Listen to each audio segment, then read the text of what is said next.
Hello everyone, welcome back to our channel. इस video में हम लोग स्टोरी करेंगे, है ना। अनसॉल्व्ड सॉल्व कर रहे हैं हम लोग। तो उसमें ग्रामर वाला पोर्शन सारे सेट्स का हम लोग कंप्लीट कर चुके हैं और इस वाले वीडियो में हम लोग स्टोरी करेंगे और अब रेगुलर स्टोरी करेंगे एक एक सेट की। तो ये सेट नंबर 1 की स्टोरी है ना, 2020 के सेट नंबर 1 की स्टोरी है, पहली स्टोरी। तो हम लोग इसको करेंगे, ठीक है।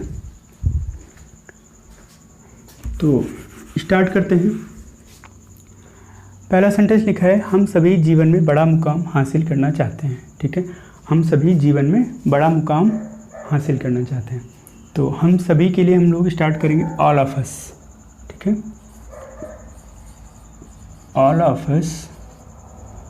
देखो ये सेंटेंस किसमें लिखा है, प्रेजेंट इंडेफिनिट में चाहते हैं, है ना। प्रेजेंट इंडेफिनिट में क्या होता है, कोई भी कार्य मतलब होता है उसके बारे में हमें पता चलता है, ठीक है। All of us want, all of us want to achieve, all of us want to achieve बड़ा मुकाम, है ना।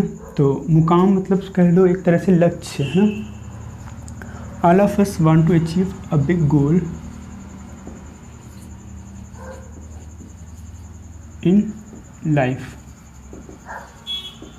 All of us want to achieve a big goal in life, ठीक है। एक सेंटेंस हो गया। इसके आगे देखते हैं। इसमें आगे लिखा है, इसके लिए कई बड़े कार्य करने होते हैं। इसके लिए कई बड़े कार्य करने होते हैं। तो इसके लिए का अंग्रेजी क्या हो जाएगा, फॉर दिस, है ना। For this. देखो फिर आगे लिखा है, कई बड़े कार्य करने होते हैं, ठीक है। तो ये इसको थोड़ा सा पैसिव में ले जाएंगे। कई बड़े कार्य करने होते हैं, कई बड़े कार्य के ऊपर काम होता है ना। फॉर दिस मेनी, कई के लिए मेनी, बिग, मेनी बिग। अब देखो कई बड़े कार्य हैं तो इसको थोड़ा सा समझ लेंगे हम। एक वर्ड होता है वर्क, वर्क। वर्क जो है ये हमारा वर्ब भी है और नाउन भी है, दोनों है, ठीक है। वर्क का मतलब कार्य करना भी होता है और कार्य भी होता है, ठीक है, दोनों ही होता है। तो जब ये वर्ब होगा, वर्ब वाले फॉर्म में रहेगा, वर्ब रहेगा, तो फिर हम इसके साथ वर्क्स कर सकते हैं प्रेजेंट इंडेफिनिट में, है ना। और सिंपल पास्ट और पास्ट पार्टिसिपल वर्क, वर्क कर लेंगे, फिर वर्किंग बना लेंगे। लेकिन जब ये नाउन की तरह काम करेगा तो ये अनकाउंटेबल होता है। जब नाउन की तरह काम करेगा तो ये अकेला वर्क ही रहेगा, वर्क्स नहीं कर सकते। अगर ज़्यादा कार्य भी हैं तो भी तब भी हम वर्क ही करेंगे, मेनी वर्क्स नहीं कर सकते, ठीक है। कई बार अगर ये कहना होता है कि बहुत सारा काम, तो इस तरह से कर सकते हैं, अलॉट ऑफ वर्क, है ना, इस तरह से हो जाएगा। लेकिन अलॉट ऑफ वर्क्स नहीं हो सकता, है ना। जैसे कोई भी नाउन है, काउंटेबल नाउन, जैसे आपको दिखाना है कि बहुत सारे पेन, मेनी पेन्स कर देते हो, अलॉट ऑफ बुक्स कर देते हो, है ना। तो वो काउंटेबल है, इसलिए वहाँ पे हो जाएगा। यहाँ पे अलॉट ऑफ वर्क्स नहीं होगा, ठीक है। तो ये हमें ध्यान देना है। एक इसी में एक वर्ड होता है टास्क, टास्क। तो टास्क को टास्क किया जा सकता है लेकिन वर्क को वर्क्स नहीं किया जा सकता। हाँ, एक केस में अलग से वर्क्स होता है नाउन वाले फॉर्म में ही। तो जब उसका मतलब कोई रचनाएँ, कृतियाँ या फिर कोई आर्ट, किसी आर्टिस्ट की आर्ट, ये सब बताना होता है तो अलग से फिर हम वर्क्स कर लेते हैं, लेकिन कार्य वाले सेंस में अलग से वर्क्स नहीं होता है। तो ये बात हमें थोड़ी सी समझनी है। तो यहाँ पे हम टास्क वर्ड यूज़ करेंगे जिससे कि टास्क आसानी से हो जाए। For this many big task have to be done, करने होते हैं।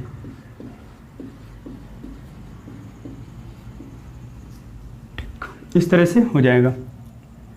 आगे है, इसी में आगे है, जिनमें अक्सर कई मुश्किलें भी आती हैं, है ना। जिनमें अक्सर कई मुश्किलें भी आती हैं। तो देखो वैसे तो आने के लिए कम यूज़ करते हो, लेकिन यहाँ पे आने के लिए कम यूज़ नहीं करेंगे ना। जिनमें which often, अब देखो आने के लिए ये कह सकते हो कि जिनमें कई मुश्किलें शामिल होती हैं, है ना। या फिर एक वर्ड होता है लीड, है ना। उसका मतलब भी कर सकते हो एक तरह से सामना करना कह सकते हो ना, जिससे कई मुश्किलों का सामना करना पड़ता है, जो लीड, है ना। तो ये भी हमारी वर्ब है ना। इसी में एक लीड होता है, लीड वो वाला तार वाला लीड, लीड जिसको बोलते हो ना, तो वो नाउन बन जाता है। ठीक, विच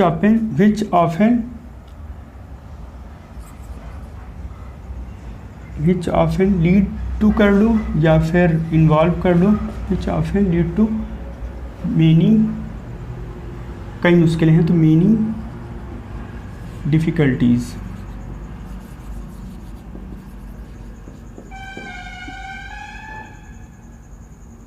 डिफ़िकल्टीज, ठीक है। देखो डिफ़िकल्टी होता है, प्लूरल करेंगे तो वाई हटा के IES कर देंगे ना। आगे लिखा है, यहाँ तक हो गया। आगे लिखा है ऐसे में बेहतर है कि प्रारंभ में छोटे कार्यों या बड़े कार्य के छोटे भाग का ही चुनाव करना चाहिए। ऐसे में बेहतर है कि प्रारंभ में छोटे कार्यों या बड़े कार्य के छोटे भाग का ही चुनाव करना चाहिए। तो ऐसे में इन दिस सिचुएशन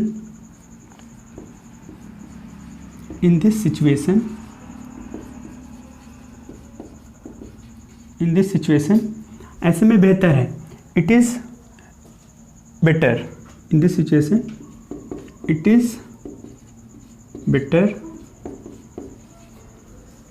चुनाव करना चाहिए। ठीक है, देखो जब भी बड़े बड़े सेंटेंस दिखे तो थोड़ा थोड़ा छोटे छोटे भागों में इसको तोड़ के बनाना चाहिए ना, ये नहीं कि पूरा एक साथ उठा लो और बस ऐसे ही लिखते चले जाओ, इस तरह से गलत होगा, है ना। तो देखो स्टार्टिंग से थोड़ा सा लिया, ऐसे में बेहतर है, ऐसे में के लिए इन दिस सिचुएशन या फिर इन दिस कंडीशन भी कर सकते हो। इन this situation it is better, छोटे कार्यों या बड़े कार्य के छोटे भाग का ही चुनाव करना चाहिए। In this situation it is better to choose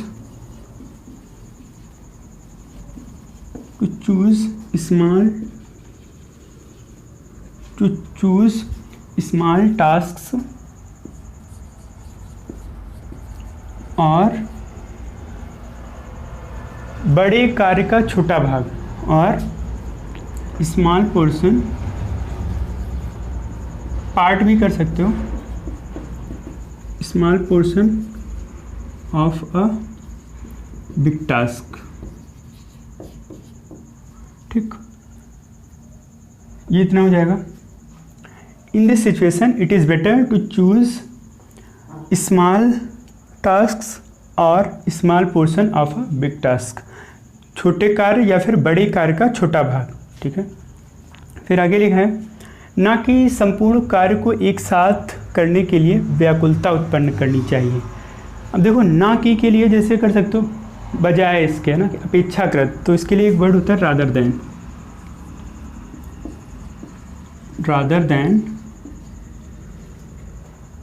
ना कि बड़े कार्य को एक साथ करने के लिए व्याकुलता उत्पन्न करनी चाहिए।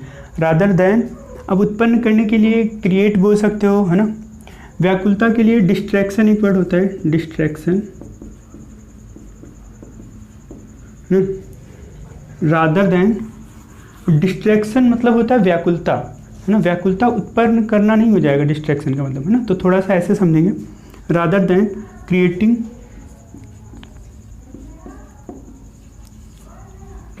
Creating distraction. इसमें आगे है ना कि संपूर्ण बड़े कार्य को एक साथ करने के लिए व्याकुलता उत्पन्न करनी चाहिए, है ना।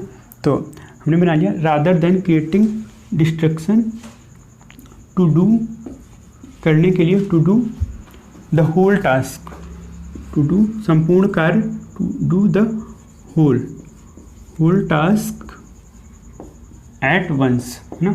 एट वंस मतलब एक बार में करने के लिए, है ना। तो चलो आगे देखते हैं। प्रारंभ में छोटे कार्यों को ही हाथ में लेना इसीलिए उचित है। ठीक है, प्रारंभ में, तो प्रारंभ में के लिए इनिशियली वर्ड यूज़ कर सकते हो या एट द बिगनिंग, इनिशियली, ठीक है, या एट द बिगनिंग, छोटे कार्यों को ही हाथ में लेना इसलिए उचित है। इनिशियली स्मॉल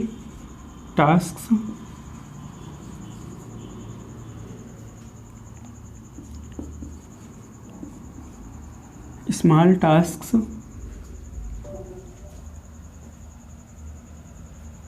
नहीं, इनिशियली देखो लिखा है कि उचित है, इसीलिए उचित है। प्रारंभ में छोटे कार्यों को ही हाथ में लेना इसीलिए उचित है। तो हम पहले ये बनाएंगे इसलिए उचित है ना।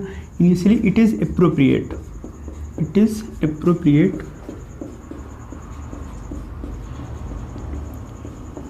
it is appropriate to take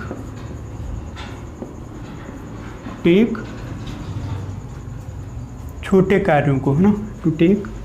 देखो हाथ में लेने का मतलब ऐसे कुछ कोई चीज़ तो है नहीं, हाथ में लोगे तो अलग से हम हाथ में लेने के लिए कुछ भी नहीं बनाएंगे, है ना। उसका टेक मतलब ये है वो सीधे सीधे कि हाँ उसको सॉल्व करने के लिए, है ना। It is appropriate to take small task because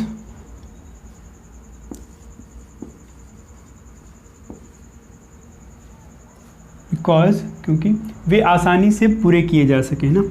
because they can be completed easily, ना, आसानी से ईजिली। आगे लिखा है सफलता नहीं किए जा सके जिससे सफलता हासिल हो सके, ना, जिससे सफलता हासिल हो सके। सो दैट जिससे सफलता हासिल हो सके, मतलब सफलता प्राप्त की जा सके, है ना। So that success can be achieved. ठीक, ये इतना हो जाएगा। आगे लिखा है सफलता चाहे छोटे काम की ही क्यों ना हो, यह व्यक्ति में उत्साह भर देती है। सफलता चाहे छोटे काम की ही क्यों ना हो, यह व्यक्ति में उत्साह भर देती है। तो सफलता चाहे छोटे काम की ही क्यों ना हो, तो देखो अगर केवल इतना होता कि सफलता छोटे काम की हो तो हम ऐसे कर सकते थे, if the success for small task, लेकिन यहाँ पे ही लिखा है अलग से, ना, छोटे काम की ही क्यों ना हो। तो ये जो जोर दिया जा रहा है इसके लिए वर्ड होता है इवन। ठीक, इवन एक ऑड इवन वाला भी होता है ना, इवन जिसको सम या विषम कहते हो, तो ऑड विषम इवन सम, है ना। लेकिन ये आल्सो वाला सेंस भी देता है, या फिर कहो जोर देने के लिए भी यूज़ किया जाता है। तो इवन इफ the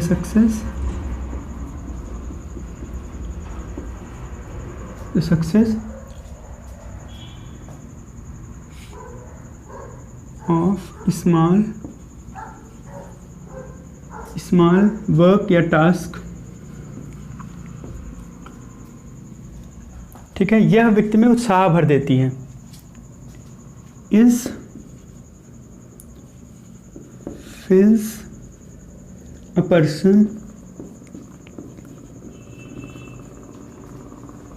किस चीज़ से, उत्साह से भर देती है ना। तो विद इंथुजियाज्म,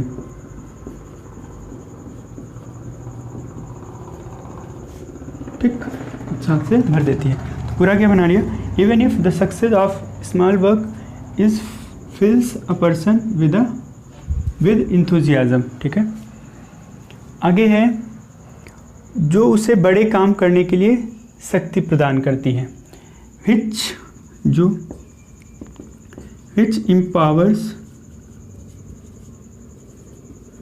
empowers him। देखो empowers इसलिए कर रहे हैं क्योंकि फिर से प्रेजेंट इंडेफिनिट में है ना। which empowers him, शक्ति प्रदान करना, empower, which empowers him to do big task या वर्क। ठीक, आगे छोटे कार्य में सफल होने पर व्यक्ति अपनी योग्यता और प्रतिभा का भी अनुभव कर लेता है ना। छोटे काम में सफल होने पर ही, है ना, on being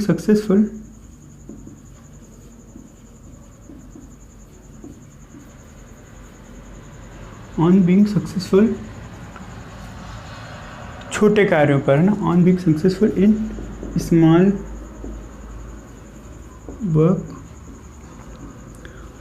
successful in small work,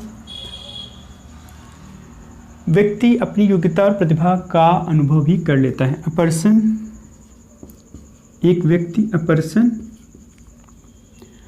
also experience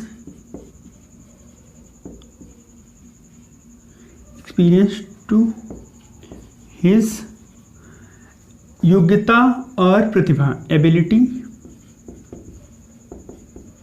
ability and talent. ठीक है। On being successful in small work, a person also experience to his ability and talent. फिर आगे लिखा है, ऐसे में जब एक कदम आगे बढ़ाया जाता है तो रास्ता सुगम हो जाता है ना? तो ऐसे में के लिए फिर से हम यूज़ करेंगे इन this situation.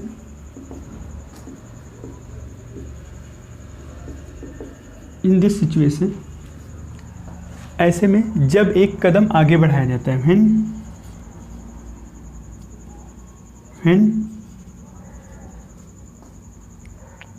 One step, when in this situation when one step is taken, यानी कि एक स्टेप लिया जाता है, ठीक, तो रास्ता सुगम हो जाता है। देन द पाथ बिकम्स, सुगम के लिए आसान कह सकते हो तो ईजियर वर्ड यूज़ कर सकते हैं, यानी कि ज़्यादा आसान हो जाता है। ईजी का कंपैरेटिव वाला फॉर्म यूज़ कर लिए हैं, ठीक है। तो लास्ट वाला सेंटेंस था, ऐसे में जब एक कदम आगे बढ़ाया जाता है तो रास्ता सुगम हो जाता है। In this situation when one step is taken then the path becomes easier, ठीक है, इस तरह से हो जाएगा। चलो फिर इस वीडियो के लिए फिर हम यहीं पे रखते हैं, और आगे वाले सेट नंबर 2 की स्टोरी हम आगे वाले वीडियो में करेंगे। तो इस वीडियो के लिए फिर इतना ही रखते हैं। Thank you.